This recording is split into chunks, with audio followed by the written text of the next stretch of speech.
झारखंड की कोयला नगरी धनबाद, जहां बीसीसीएल की वाशरिया और खदानें देश की ऊर्जा जरूरतों की धड़कन कही जाती हैं। लेकिन कल रात यहां से एक दिल दहला देने वाली खबर सामने आई। BCCL block 2 new Madhuban washery में करोड़ों की लागत से तैयार किया गया 80 फीट ऊंचा साइलो प्लांट अचानक ढह गया। इस हादसे ने पूरे इलाके को दहशत में डाल दिया। रात करीब 11:30 बजे वाशरी परिसर में काम चल रहा था। तभी जोरदार आवाज हुई और देखते ही देखते विशाल साइलो प्लांट धराशायी हो गया। प्लांट गिरने से एक कर्मचारी वहीं ऊपर फंस गया। चारों तरफ अफरा तफरी मच गई। साथ ही कर्मी और स्थानीय लोग भागते हुए घटनास्थल पर पहुंचे। घटना की जानकारी मिलते ही बीसीसीएल प्रबंधन और प्रशासन हरकत में आया। बचाव अभियान चलाया गया। पुलिस, एनडीआरएफ, बीसीसीएल इंजीनियर और अधिकारी मौके पर पहुंचे। फंसे कर्मचारी को सुरक्षित निकालने के लिए लगातार रेस्क्यू ऑपरेशन जारी है। आपको बता दें कि यह साइलो प्लांट हाल ही में करोड़ों रुपए की लागत से तैयार किया गया था। इसका इस्तेमाल कोयले के भंडारण और छटाई के लिए होना था।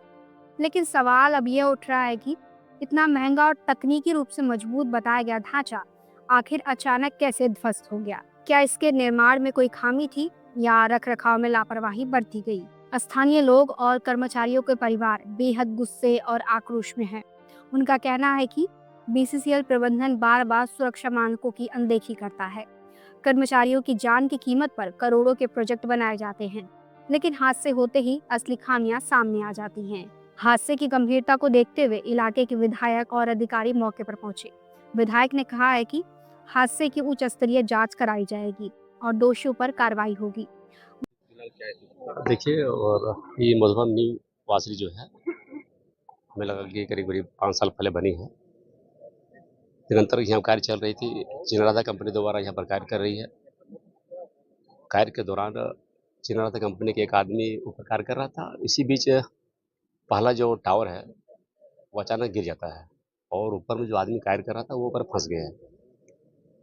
रात से ही लगातार सभी लोग पूरे प्रबंधन के साथ-साथ पूरे रेस्क्यू टीमें लगी हुई है कि उस आदमी जो फँसे हुए हैं, उसको कैसे निकाला जाए।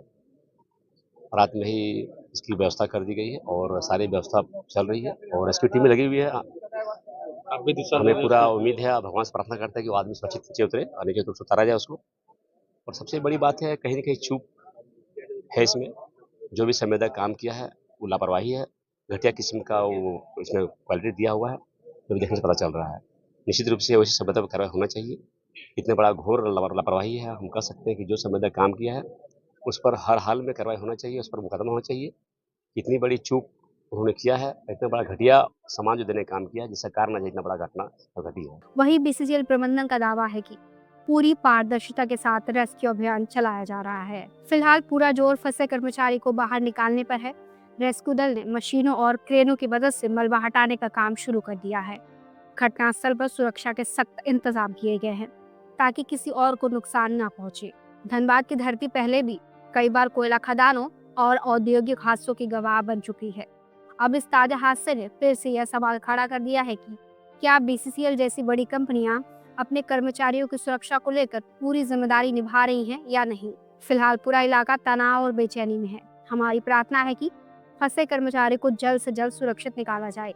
हादसे की असली वजह क्या थी, ये जांच के बाद ही साफ हो पाएगा। लेकिन इतना तय है कि इस तरह की घटनाएं बार बार हमें सोचने पर मजबूर करती हैं कि विकास और सुरक्षा के बीच संतुलन आखिर कब बनेगा। फिलहाल के लिए इतना ही दोस्तों, आप देखते रहिए द अपडेट्स। हम आपको इस घटना से जुड़ी ताजा अपडेट सबसे पहले पहुंचाएंगे। शुक्रिया।